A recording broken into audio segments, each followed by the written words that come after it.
Hello everyone, let us do this nice problem from magnetic effects of current from Pathfinder. So you should definitely pause the video over here and try this question on your own before you move on to the solution. तो हमें given है that there is a lamina made of an insulating material and it carries some amount of charge and the lamina is placed in the xy plane as shown in the figure. तो हमें ये नहीं given है कि कितना charge है और क्या डिस्ट्रीब्यूशन है चार्ज का, ये given नहीं है. But what we are given is that electrostatic potential at the origin O due to the charges on the lamina is V0. Okay. Now the lamina is made to rotate with the constant angular velocity omega about the z-axis. So this is the z-axis. तो इस vertical z-axis के about अगर lamina rotate कर रही है in the counterclockwise direction, then after some time the lamina will reach here, it will reach here after some time and so on, right? So it remains in the xy plane and it rotates about this vertical z-axis, right? Find the magnetic field at the origin created by the moving charges of the lamina. So सबसे पहले जो हमें given है कि potential at the origin is V0, तो उसको लिख लेते हैं. तो I have drawn this figure showing only the x and y axis. तो जो z axis होगी वो perpendicular to the plane होगी. तो हमारी जो lamina है वो xy plane में है, right? And if x-axis is rightwards, y-axis is upwards, then by the right-hand rule we can deduce that the z-axis is coming out of the plane, perpendicular to the plane and coming out of it. Now if I take a small dq charge element on the lamina which is at a distance r from the origin, then the potential due to this element at the origin will be dq upon 4 pi epsilon r.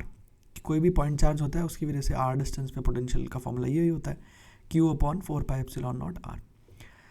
तो अब अगर हम इस result को integrate कर दें over the entire lamina, then we will get the total potential, electrostatic potential due to all the charges on the lamina at the origin.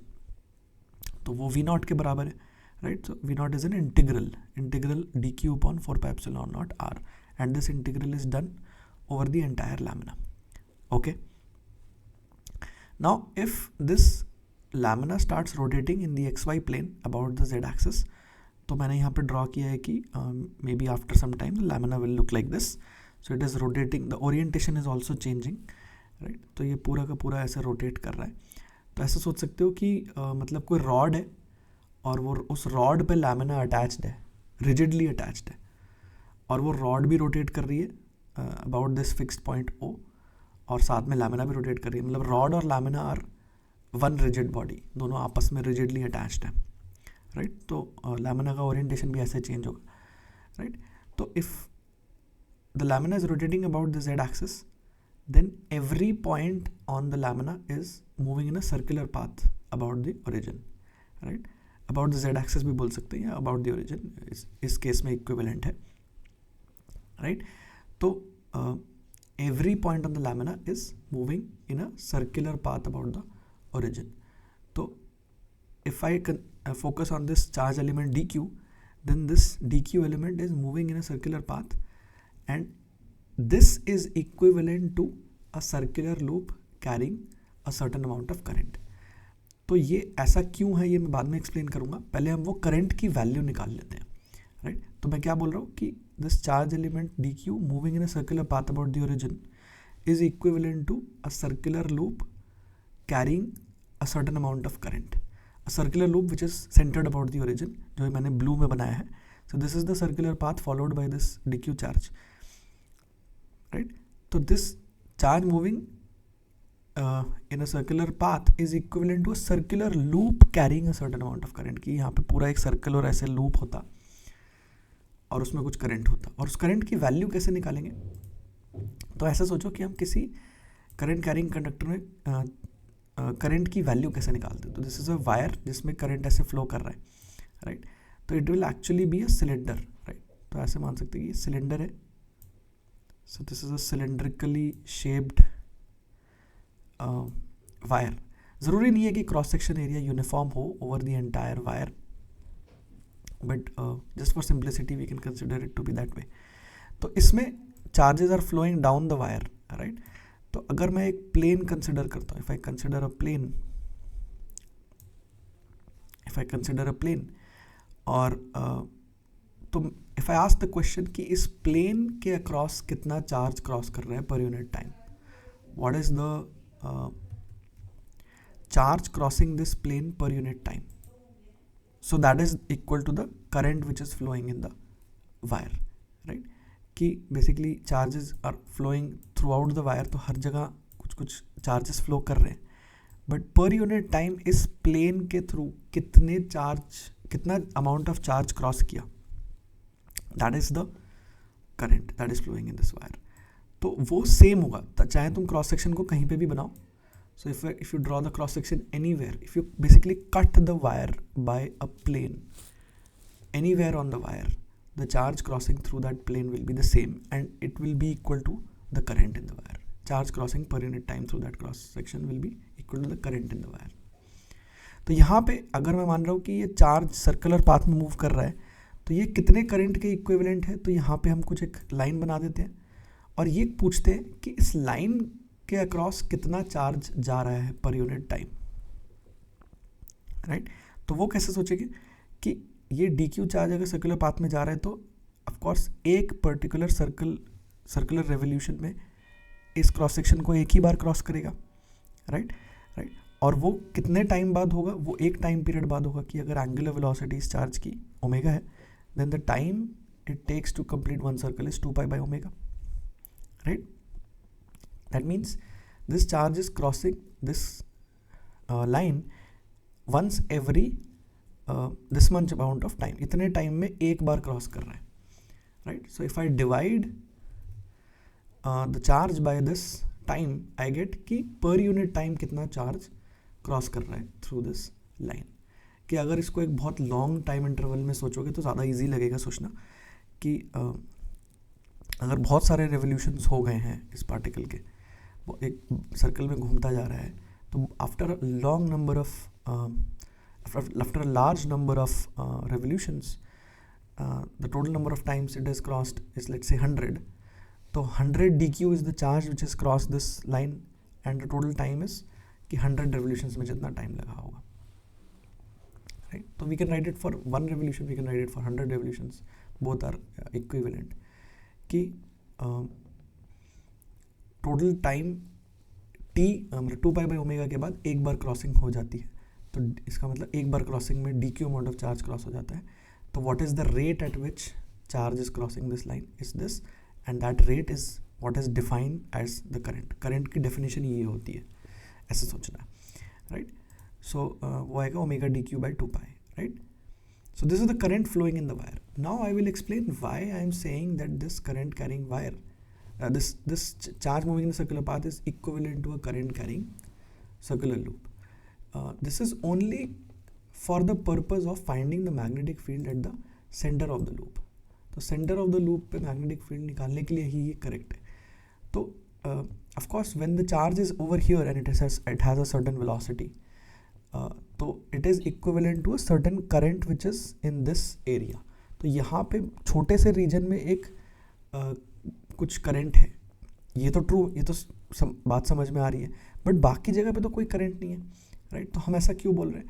तो ऐसा सोचते हैं कि अगर यहाँ पे कुछ करंट फ्लो कर रहा है इस इंस्टेंट पे और हमें यहाँ पे मैग्नेटिक फील्ड निकालना है, तो बेसिकली ये डी क्यू सर्कुलर पाथ में जा रहा है और हम यहाँ पे मैग्नेटिक फील्ड निकालना है, तो इस इंस्टेंट पे कुछ मैग्नेटिक फील्ड होगा at this point.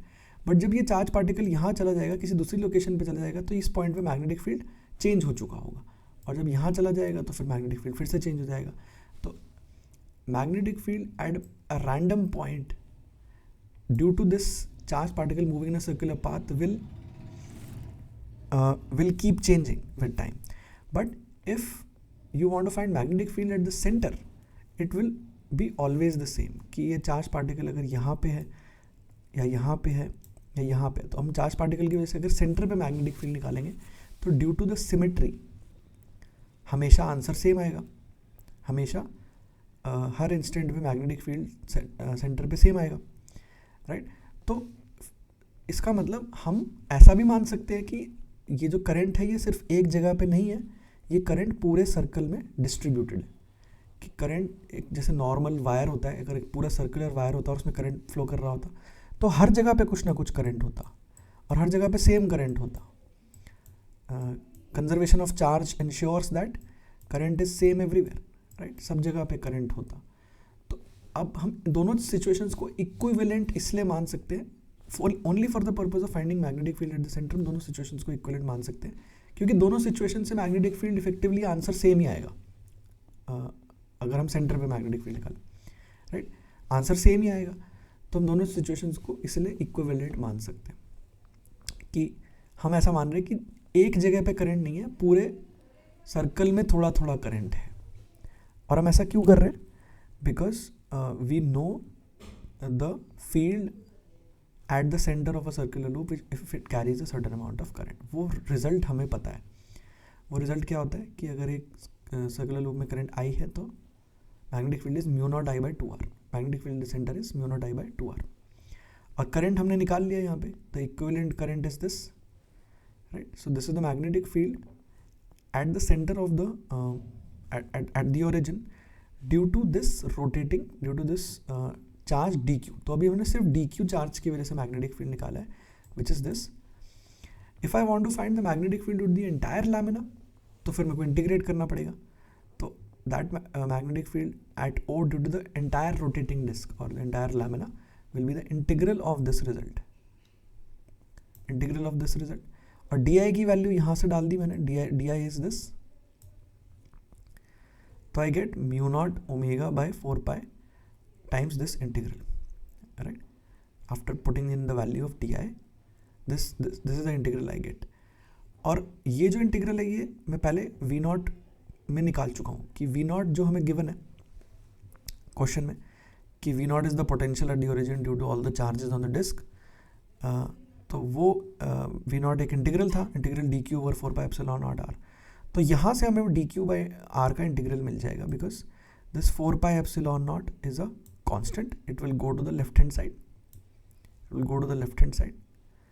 So integral dq over r becomes 4 pi epsilon naught into v naught, and when we put it here 4 pi cancels and this is the answer that we get. So this is a very interesting problem in which we have related two things कि अगर एक, so let us review the problem,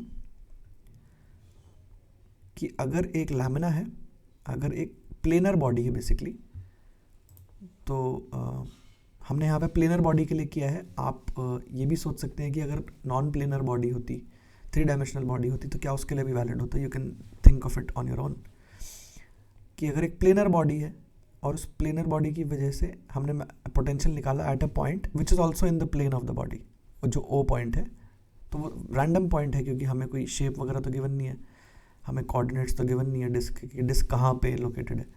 तो कोई भी random point हो सकता है और कोई भी रैंडम शेप की डिस्क हो सकती है, कोई भी रैंडम चार्ज डिस्ट्रीब्यूशन भी हो सकता है. बट हमें एक पॉइंट ओ पे पोटेंशियल पता है और अगर हमने उसी पॉइंट ओ के थ्रू एक एक्सिस पास करी which is perpendicular to the plane of the figure, plane of the lamina, और उसके बाद लैमिना को रोटेट किया with the constant angular velocity, then magnetic field at that point, at that origin, we can find in terms of that potential कि potential अगर V naught है तो magnetic field इतना होगा कि right. So both things are related. So this is very interesting problem in which we relate magnetic field at a certain point to the potential at that point due to the same charge distribution. So Pathfinder book has many such problems और ये question बिल्कुल ऐसा है जो देख के लग रहा है कि JEE Advanced में आ सकता है. So it looks exactly the right difficulty level for JEE Advanced, exactly the kind of question जो कि JEE Advanced में आते हैं. और आजकल JEE Advanced में हर साल कुछ नए फ्लेवर के क्वेश्चंस आते हैं, 3-4, राइट. तो it is very much possible like in the next 2-3 years ऐसा कोई क्वेश्चन आ जाए इस टॉपिक पे, इस कॉन्सेप्ट पे. So I hope you like the video and I hope you practice this question again on your own to see कि कैसे solve हुआ खुद से. जब आप खुद से सॉल्व करेंगे तो you will learn even further, learn the concepts even better. So I hope you liked it and thanks for watching.